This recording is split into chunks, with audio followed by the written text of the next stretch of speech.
Hey guys, how you doing? I'm back. It's been a while since UFC 171 when I did my last prediction video. A great card there. I'm going to be predicting two cards here. UFC on Fox 11 from the Amway Centre in Orlando, Florida.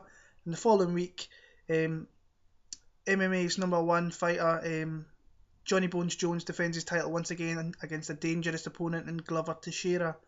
It's been fairly quiet for the UFC in the past few weeks. But we're getting back on a roll in the next few days. Abu Dhabi this Friday, followed by Quebec next week, and then it goes on from there. It's like 13 events in 13 weeks, so we're going to have a good run of the UFC events here.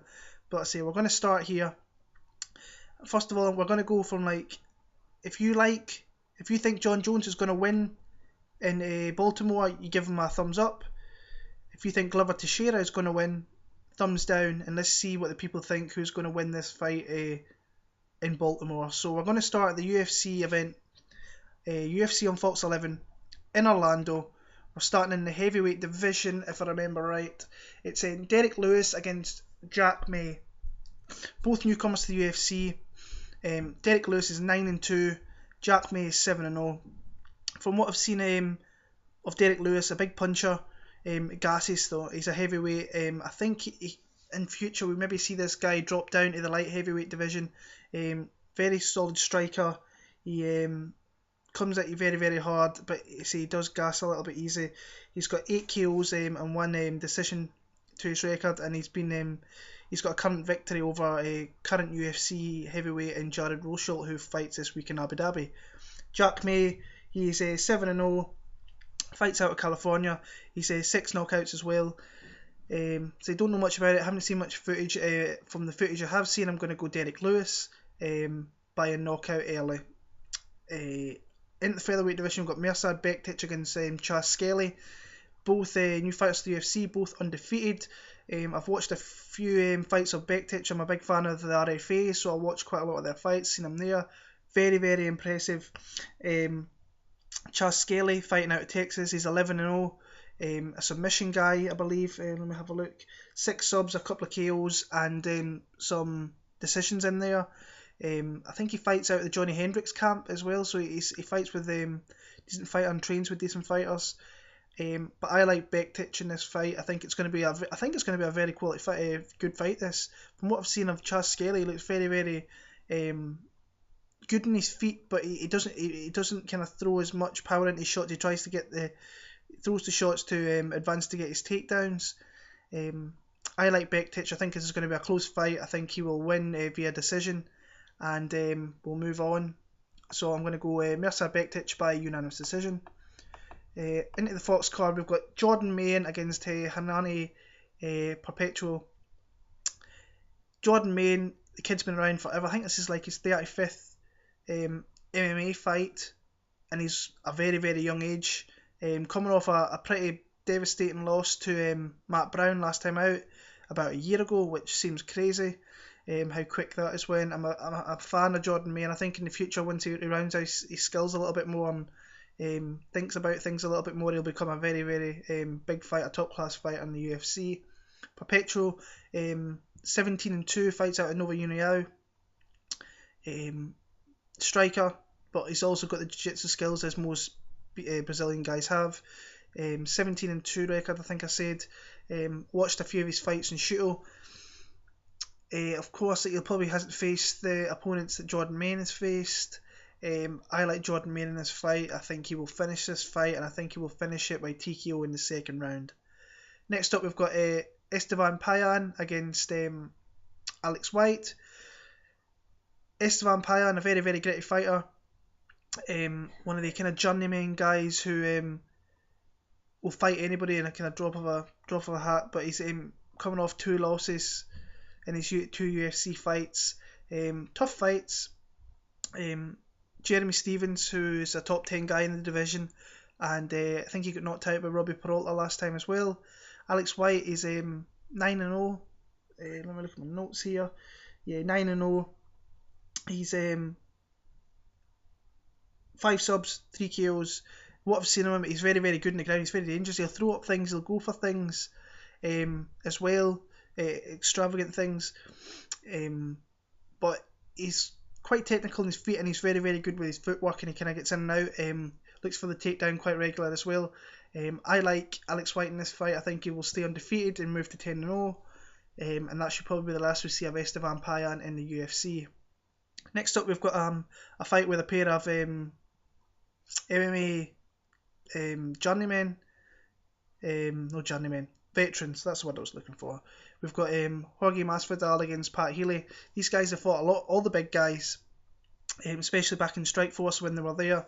Masvidal fought Melendez, he fought Paul Dale, I think maybe even Josh Thompson, I think perhaps. I know Pat Healy has. Pat Healy's coming off his 2 losses. He got ragdolled by Khabib in one of the fights, if I remember right. But I know he's lost his last 3 fights. Masvidal, he's always kind of very, very tough to kind of to fight. He's very, very well rounded. Tough fight for me to call here. But I think Pat Healy's going to get back on the wins here. I think he's going to try and take Masvidal down, use his heavy top game to keep Masvidal there, and probably ride out of a decision victory. Next up, we've got the return of the Pitbull Thiago Alves against Seth Brzezinski. Huge Thiago Alves fan. I can't believe it's been nearly 2 years since he's last been in the UFC octagon, when he lost to stupidly lost to Martin Kampmann, winning the fight very clearly in Australia. Went for a takedown and got caught and got choked out, and he had to tap. This is a pretty good fight for for Thiago Alves here against Seth Brzezinski. Brzezinski shouldn't really trouble Alves anywhere, but see, the 2-year layoff maybe be a little bit rusty for Alves. But I'm going to go with Thiago Alves. I think he can knock Brzezinski out. I think he will do it very, very early on as well. Next up, we've got Rafael dos Anjos against Khabib Nurmagomedov. Still can't believe this fight's not really on the Fox main card. Big fight. I think if either one of these guys wins, they're probably just one win away from fighting for a title. The title's kind of going to be out of reach for a long time, because Melendez and Pettis are going to be doing tough and they're fighting in December. So you would think these guys would fight again before they fought for the title.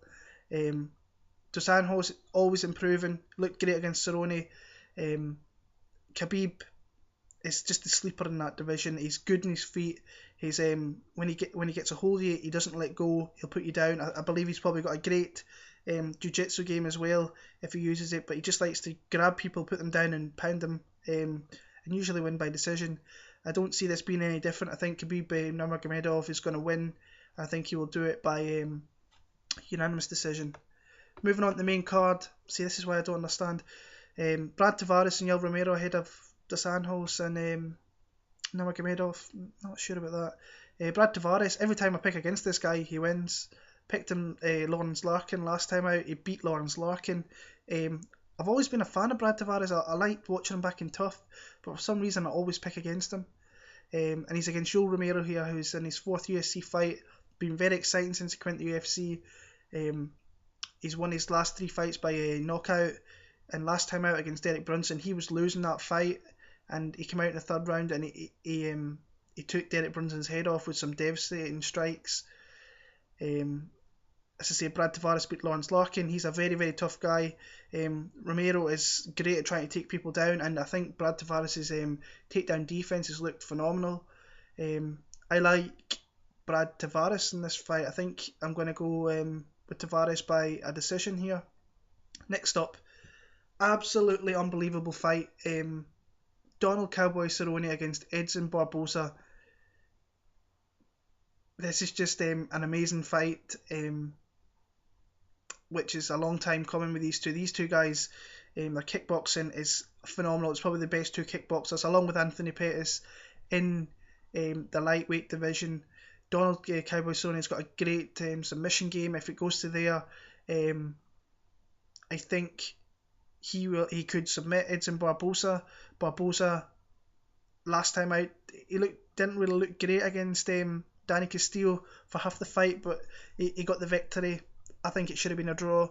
Donald Cowboy Cerrone. He's kind of coming back into the old Cowboy, where he's just been very aggressive and hurting people. The knockout of Adriano Martins was pretty spectacular, and he got another bonus out of that.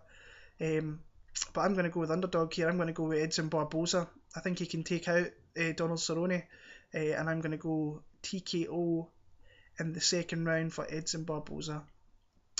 Co-main event, we've got Miesha Tate against Liz Carmouche.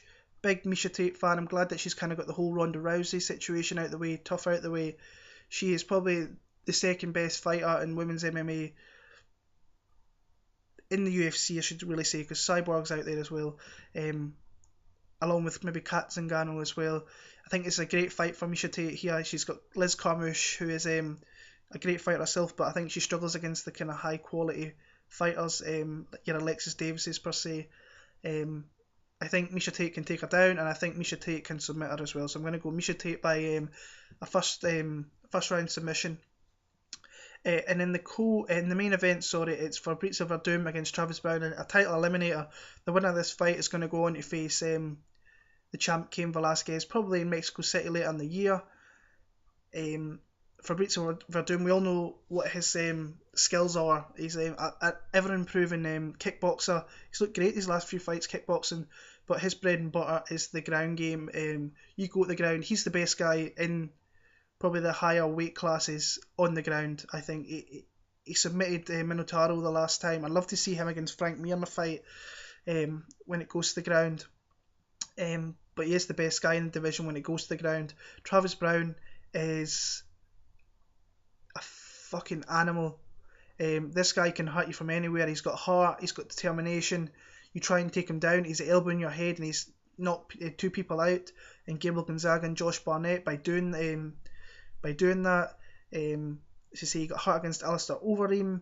He came in to that second round, I believe it was, after being dominated in the first, and took out Alistair Overeem in one of the best comeback victories in a long time. So I'm going to go with Travis Browne. I don't think there's much in this fight, but I believe that Travis Browne can knock him out. So I'm going to go Travis Browne by, I think, another second round knockout, maybe a first round knockout. So that's my UFC on Fox 11 predictions. Going to quickly jump on to UFC 172, Jones versus Teixeira. Been looking forward to this card for a long time. Some great fights. Some of my favourite fighters are on this card. As most of you will know, I'm a huge Jon Jones fan. It's in Baltimore. It's been a while since they've been there in Maryland, so they must be looking forward to having a big event coming. So we're going to go all the way to the first fight of the night, and it's Danny Castillo against Charlie Brenneman. Danny Castillo last time out against Edson Barboza was very, very unlucky. He should have probably at least got a draw in that fight. He hurt Edson Barboza pretty bad. I think this is a tailor-made fight for him against Charlie Brenneman. Brenneman is chinny, and Castillo hits hard. We've seen that the last time in the Brenneman fight against Beneil Dariush, who's fighting in Abu Dhabi this week, that he's not got the best chins, and Danny Castillo does hit hard, and he's got great wrestling, probably better wrestling than Charlie Brenneman. So I'm going to go Danny Castillo by TKO in the first. Next up, we've got the debut of Jake Ellenberger's brother Joe Ellenberger, 14-1. Outside the UFC, he's getting his chance at the big time here. He's been around a long time with his illnesses and stuff like that, so he's got a chance here against Yancy Medeiros. Medeiros is coming off a loss, I think, to Hussein Kabalov, and a draw with Eve Edwards, I think, last time out. Joe Ellenberger's a wrestler. He's going to try and get you down, keep you there, and pound you. But I think Yancy Medeiros can win this fight, and I think he will do so via a decision. So I'm going to go Yancy Medeiros by decision. Next up, great fight in the women's bantamweight division. We've got Jessamine the Gun Duke against Beth Correa. Been a big fan of Jessamine Duke. A way back before she was on Tough and Invicta, she had some great fights in there. Beth Correa, last time out against Julie Kedge, looked really, really good. She's very scrappy, and she likes to kind of keep it on the feet and throw some bombs. But I think Jessamine Duke's reach and just probably overall better skills on her feet, probably on the ground as well. She's been fighting and training alongside Ronda Rousey at the Glendale Fight Club. And I think we're going to see probably a different Jessamine Duke. I think she can actually take Correa out here, as tough as Correa actually is. I'm going to go Jessamine Duke by a third round TKO. Next up, we've got a Pride legend in Takanori Gomi, one of the best fighters that's come out of Asia, and it's just a very exciting fight. I've been a fan of his for a long time. He fought Diego Sanchez, two of my favourite fighters there. He should have probably got the decision against Diego, if I'm being brutally honest. He's against Isaac Valley Flag here, who's coming off a loss last time out. I can't remember who it was to. Alessio Silverio. Takanori Gomi, as I say, he was a Pride champion. He's come off the UFC. He's kind of had some mixed performances, some good performances, some bad ones.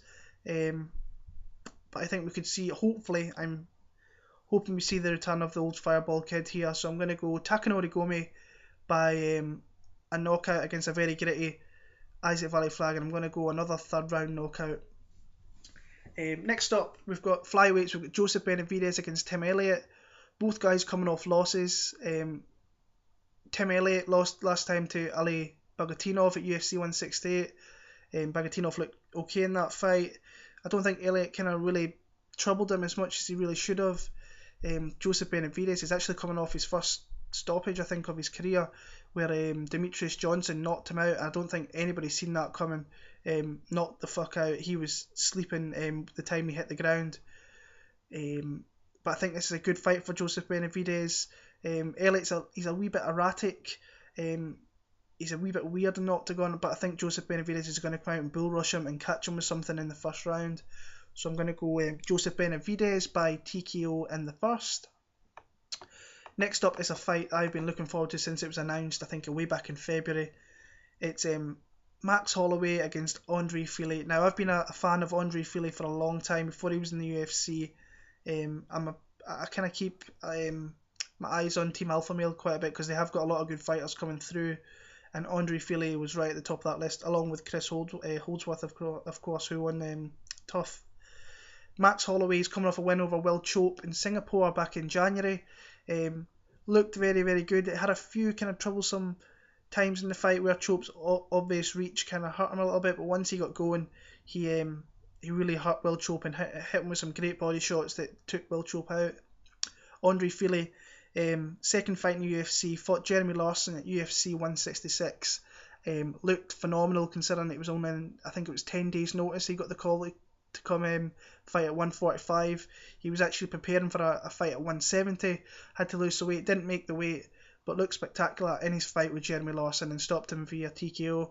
I just think that Andre Fili is just a little bit better everywhere than Max Holloway. Holloway's faced some great opponents, your Dustin Poirier, Conor McGregor, but I believe Andre Fili can be a perennial top 10 fighter in this division, and I think he's going to win via decision here, but a very, very good fight and a very close fight. Lightweight division, we've got Jim Miller against Bobby Green. I don't make any doubts about it. I think Jim Miller is still one of the top guys in the lightweight division. He's had his wins, he's had his losses, but the guy is a very, very good fighter, and he's good everywhere as well. You go to the ground with this guy, he's got a great grip on him. Once he puts you in a choke, you're probably going to go to sleep. Bobby Green's coming off 3 wins. He beat Pat Healy last time out, looked very good. Beat James Krause before that, in a little bit of a weird decision. But I think this is a good fight for Jim Miller. I think eventually the fight will go to the ground. Bobby Green's going to try and use his striking and try and move his head a little bit and try and just kind of knock his jab out there and hopefully catch him with something. Jim Miller will engage and take him down. I think he will submit him at some point in this fight. So I'm going to go Jim Miller by submission. Maybe even the first round submission, I think. Next up, we've got Luke Rockhold against Tim Boetsch. A bad fight for Tim Boetsch, I think. Luke Rockhold seems to have got his feet on the ground last time out against Costa Philippou, and got the UFC jitters well and truly out of there. Tim Boetsch, I think he's got a decision. I think the last time he fought was 166, and he got a kind of dubious decision against CB Dollaway. Everything kind of sticks on Luke Rockhold's side here, but don't cut out Tim Boetsch. We've seen that against Yushin Okami. He can throw big strikes and knock you out. So I'm going to go Luke Rockhold by TKO in the second round. Co-main event, great fight, great fight. We've got Phil Davis against Anthony Johnson. Phil Davis, we all know what his game is. He's going to get you to the ground and he's going to look for submissions. He's striking. He's got some great high kicks that which he will try, but his bread and butter is getting you down on the ground and pulling out some funky submission like he did in the past against Tim Boetsch. A great submission against Alexander Gustafsson as well. And his only loss is to Rashad Evans, so the guy's still a very legitimate challenge at 205, but I still don't see him getting a title shot probably within the next 18 months with the contenders that Jones has at his disposal at the minute with Cormier and Alexander Gustafsson. He's against Anthony Rumble Johnson here, second stint in the UFC. The guy had his weight problems back in the day, but I think this is a tailor-made weight for him. He's a huge guy anyway. We all know what Rumble likes to do. He likes to throw big strikes and knock you the fuck out. And he's got a little bit of wrestling in there as well, which you've seen against Dan Hardy. He didn't really want to stand with Dan Hardy too much.